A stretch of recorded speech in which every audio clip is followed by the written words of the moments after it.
Hello students, good morning everyone, and today exercise 1.4 of class 7th.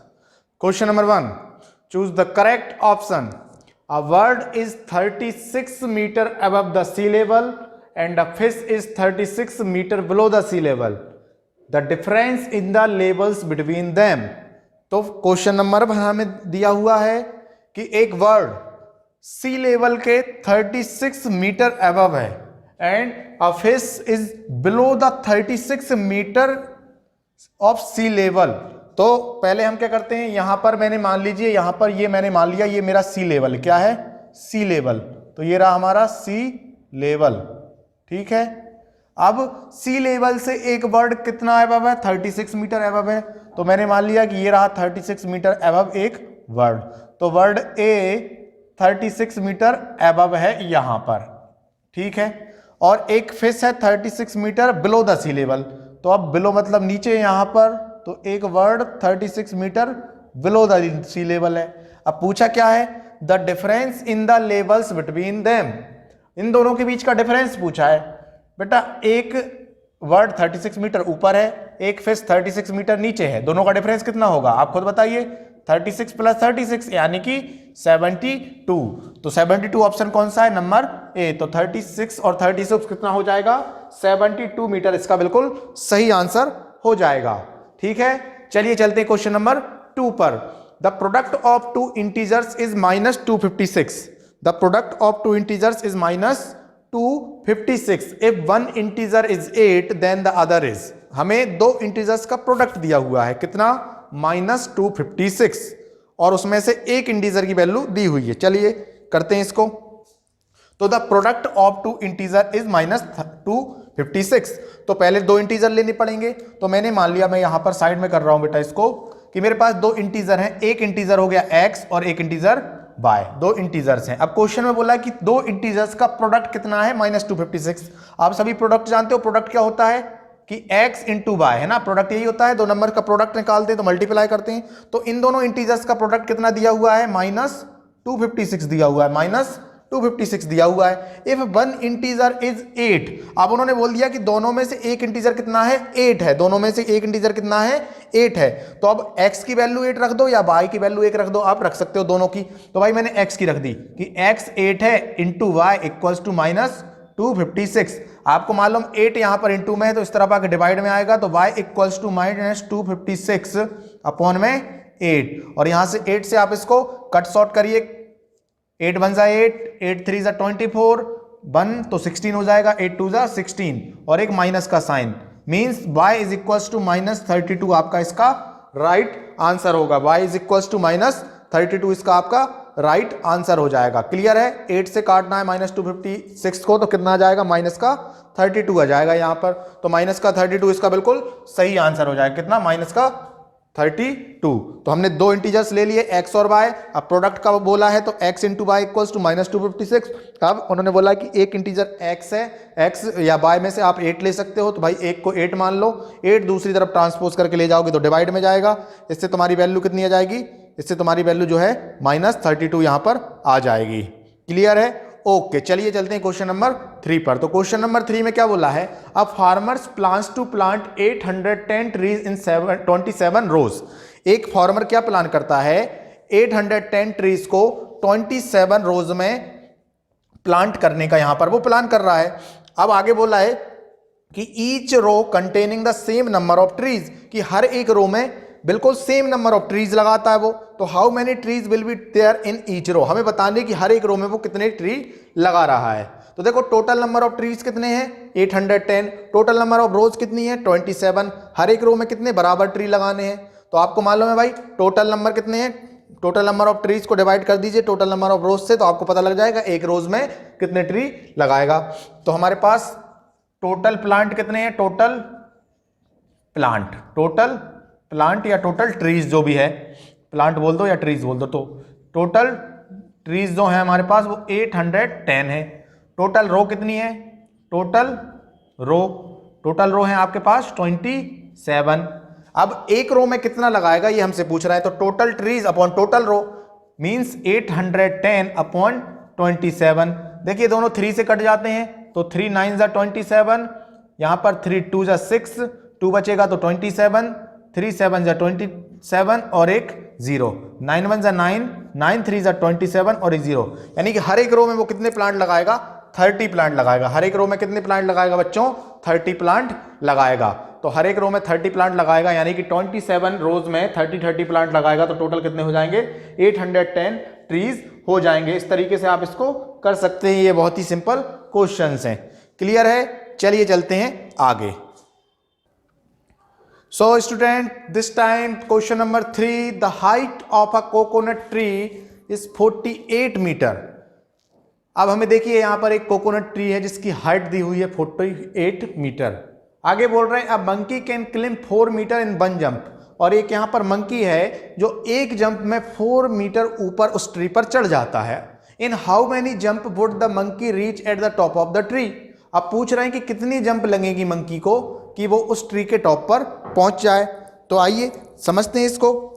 तो भाई आपके पास एक ट्री है, मैंने मान लिया कि ये आपका बिल्कुल सीधा एक ट्री है, और ट्री की जो हाइट है यहाँ से यहाँ तक की वो टोटल कितनी दी हुई है? 48 मीटर हमारे पास दी हुई है। अब वो बोल रहे हैं कि अगर एक मंकी यहाँ पर है नीचे बिल्कुल सबसे, वो एक जंप लेता है तो वो 4 मीटर आपकी जो हाइट है उसको कवर कर लेता है। तो वो पूछ रहे हैं कि एक इसको कितने जंप लगेंगे कि मंकी यहाँ टॉप पर पहुँच जाए। तो देखिए जरा यहाँ पर सबसे पहले हमें क्या दी है? हाइट। तो हाइट लिख लेते हैं, height of a tree, height of a tree कितनी है? 48 मीटर, ये गिवन है। आगे बोल रहे हैं a monkey can climb 4 metre in one jump. तो in one jump, in one jump height covered by monkey. Monkey एक जंप में कितनी हाइट कवर करता है? तो 4 मीटर कवर करता है बच्चों। कितनी कवर करता है? 4 मीटर एक जंप में वो कवर कर लेता है। तो हमसे पूछिए how many jump, how many jump, यानी कि नंबर ऑफ जंप पूछा है। क्या पूछा है? Number of jump. तो नंबर ऑफ जंप रिक्वायर्ड, कितने जंप लगेंगे उसको? तो क्या लिखेंगे हम? नंबर ऑफ जंप रिक्वायर्ड, जो किसके बराबर होगा? हाइट अपॉन डिस्टेंस ट्रेवल्ड या height covered in one jump. तो भाई टोटल हाइट ऊपर क्या आ जाएगा? हाइट कवर्ड, या टोटल हाइट, और नीचे आ जाएगा height covered in one jump, height covered in one jump, height covered in one jump, है ना। तो नंबर ऑफ जंप रिक्वायर्ड, भाई टोटल हाइट ये है, एक जंप में वो 4 मीटर कवर करता है। नंबर ऑफ जंप हमको निकाल लें, तो ऊपर टोटल हाइट, नीचे height covered in one jump. तो टोटल हाइट कितनी है बच्चों? 48 मीटर है, और एक जंप में कितने कवर करता है? 4 मीटर कवर करता है। तो ये 4 1 जा 4 और ये 4 1 जा 4, 4 2 जा 8, यानी उसको 12 जंप लगेंगे टॉप ऑफ द ट्री पहुंचने में। यहां से यहां तक उसको 12 जंप लग जाएंगे जब जाकर वो टॉप पर पहुंच पाएगा। तो आई होप आपको ये बिल्कुल क्लियर होगा। ये बहुत सिंपल क्वेश्चन है ना, बहुत ही सिंपल क्वेश्चन है ये। ठीक है बच्चों, आगे चलें। ओके, क्वेश्चन नंबर 4 पर चलते हैं। तो क्वेश्चन नंबर 4 को देखते हैं। तो students, question number 4, height of tree is increasing at the rate of 15 centimetres per month. What would be height of tree after 5 years if its present height is 7 metre. तो देखिए क्या दिया हुआ है हमें कि एक ट्री की जो हाइट है वो 15 सेंटीमीटर पर मंथ क्या करती है? इंक्रीज करती है। अगर उसी ट्री की प्रेजेंट हाइट 7 मीटर हो तो 5 साल के बाद उस ट्री की हाइट कितनी हो जाएगी? ठीक है, तो इसको यहां पर समझिए कि एक हमारे पास ये इतना बड़ा ट्री है और इसकी हाइट अभी कितनी है? 7 मीटर। बच्चों कितनी है?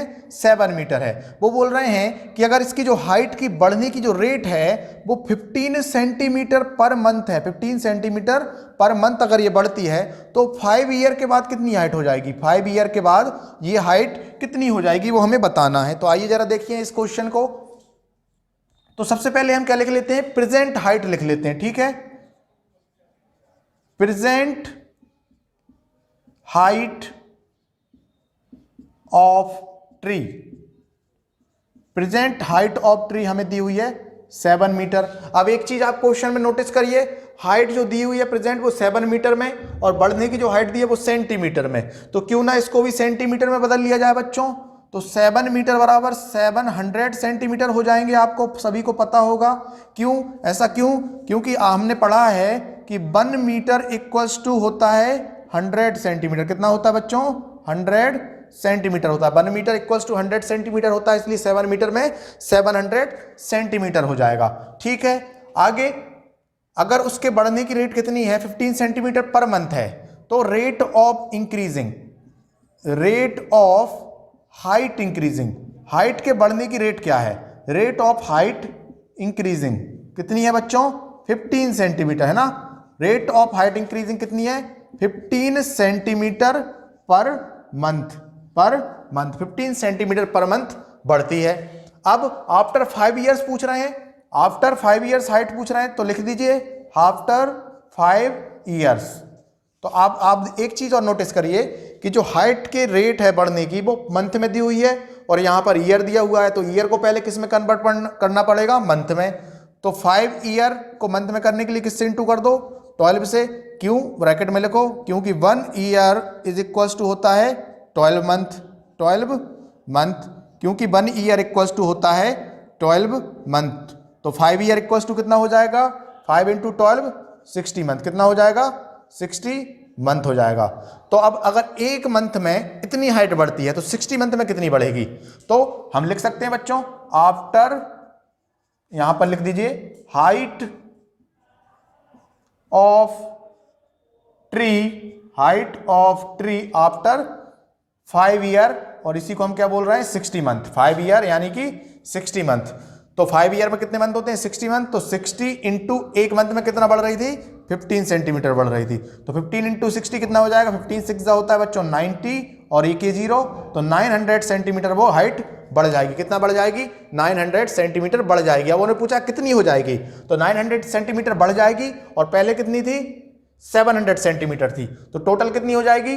टोटल हाइट कितनी हो जाएगी बच्चों आफ्टर 5 ईयर्स? टोटल हो जाएगी 700, तो पहले थी, फिर 900 और बढ़ गई, यानी कि ये हो गई 1600 सेंटीमीटर। अगर मीटर में दे तो 100 से डिवाइड कर देना, अगर आंसर मीटर में दे तो 100 से डिवाइड कर देना, क्योंकि यहां से हमको रिलेशन मालूम है 1 मीटर इक्वल्स टू 100 सेंटीमीटर, तो 1 सेंटीमीटर इक्वल्स टू 1/100 मीटर हो जाएगा, है ना। तो अगर आंसर सेंटीमीटर में है तो ये बिल्कुल सही है, अगर मीटर में है तो इसको 100 से डिवाइड कर देना। क्लियर है? प्रेजेंट हाइट हमें मालूम थी, तो 700 centimetre, rate of increasing 15 centimetres per month after 5 years, तो आपको मालूम है ईयर को मंथ में कन्वर्ट करोगे तो 60 मंथ आएंगे। तो एक मंथ में अगर कोई चीज इतनी बढ़ती है तो 60 मंथ में कितनी बढ़ेगी, उसका इंटू कर दो, इतना बढ़ेगी। अब पहले 700 थी, अब 900 बढ़ गई, तो दोनों को सम कराएं तो अब टोटल हाइट कितनी हो गई होगी? 1600 सेंटीमीटर हो गई होगी, जिसको हम 1.6 मीटर भी बोल सकते हैं, सॉरी 16 मीटर भी बोल सकते हैं। तो 16 मीटर भी लिख सकते हो इसको आप, है ना, और ये भी बिल्कुल सही होगा। ठीक है बच्चों, ओके, चलिए चलते हैं क्वेश्चन नंबर 5 पर। सो students, question number 5, and which is a person deposited 3800 rupees in his bank account on Monday and withdrew 1200 rupees on Tuesday. Next day he deposited 1400 rupees. What was his balance on Wednesday?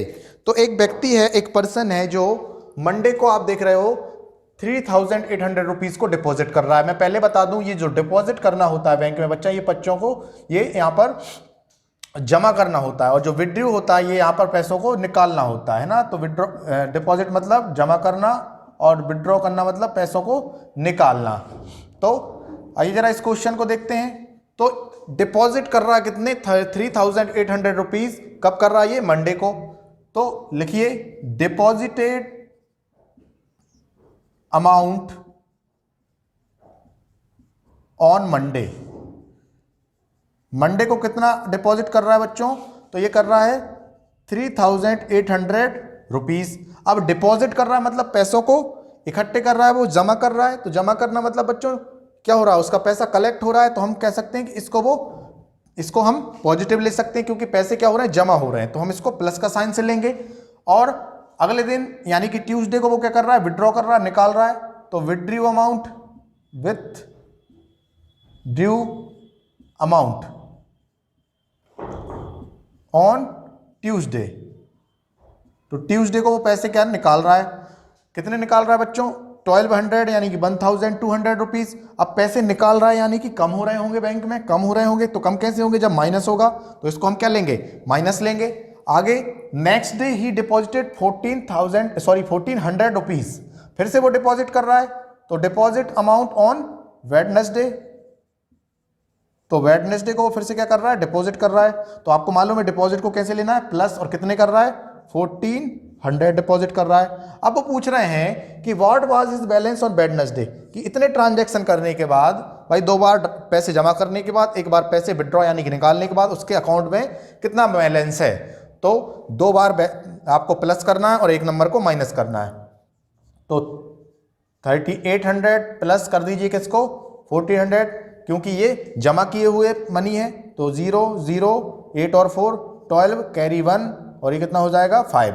तो इतना पैसा उसके जमा किया है। अब निकाला कितना है, निकाला 1200 है, तो इसमें से 1200 को माइनस कर दीजिए, माइनस 1200, तो 0 0 0 4, यानी कि उसका टोटल बैलेंस कितना हो जाएगा बच्चों, 4000 रुपीज उसका वेडनेसडे को टोटल बैलेंस आ जाएगा। कि क्लियर है भाई, 2 बार जमा किया है तो वो प्लस होगा, और 1 बार उसने पैसे निकाले हैं यानी कि विड्रॉ किए हैं तो वो माइनस हो जाएंगे, और उसका जो वेडनेसडे को करंट बैलेंस आ जाएगा वो कितना आ जाएगा, 4000 रुपीज आ जाएगा। सभी को क्लियर है, वेरी गुड। चलिए चलते आगे। So students, question number 7, the sum of 2 integers is 50, if 1 integer is 400, find the other. तो ये क्वेश्चन नंबर 7 है। आई एम सॉरी, मैं यहां पर लिखना भूल गया। Question number 7, the sum of 2 integer is 50, 1 integer is 400, find the other one. तो 2 इंटीजर्स का सम 50 दिया हुआ है, तो 2 इंटीजर्स लेने पड़ेंगे हमको। तो लेट द 2 इंटीजर्स, कोई भी 2 इंटीजर्स आप मान लीजिए, ए बी मान लो x y p q। तो let the 2 integers be x and y, ठीक है, x और y मैंने मान लिए। अब अकॉर्डिंग टू क्वेश्चन क्या बोल रहे हैं कि सम ऑफ 2 इंटीजर्स इज 50। तो 2 integers x plus y, 2 x plus y कर दो, यानी कि 2 इंटीजर्स का सम कितना दिया हुआ है, 50 दिया हुआ है। अब आगे देखिए, इफ 1 इंटीजर इज 400, इनमें से कोई एक इंटीजर को 400 मान लीजिए। उन्होंने कहा है कि एक इंटीजर 400 है, तो इनमें से एक इंटीजर 400 मान लीजिए। तो x की जगह मैं 400 पुट कर देता हूं, प्लस y इक्वल्स टू 50, है ना, क्योंकि उन्होंने बोला एक इंटीजर 400 है, तो 400 एक इंटीजर को मान लिया। तो y is equals two plus का 400 को जब ट्रांसपोज करके आप इस साइड लाओगे तो कैसा आएगा, माइनस का 400 आएगा, और y की वैल्यू क्या बचेगी यहां से, 400 माइनस 50 यानी कि 350, और बड़ी डिजिट कौन सी है, माइनस की है, 400 इसलिए माइनस का 350। तो दूसरा इंटीजर क्या आ जाएगा बच्चों, माइनस का 350 आ जाएगा। तो इस तरीके से ये क्वेश्चन हो जाएगा। कितना सिंपल क्वेश्चन है, तो आप कर सकते हैं, वेरी गुड। तो इतने क्वेश्चन हमें इस एक्सरसाइज में करने थे। इसी के साथ हम एक्सरसाइज 1.4 यहां पर कंप्लीट करते हैं। अब चैप्टर 2 को स्टार्ट करेंगे हम नेक्स्ट वीडियो में। Thanks for watching, keep practice.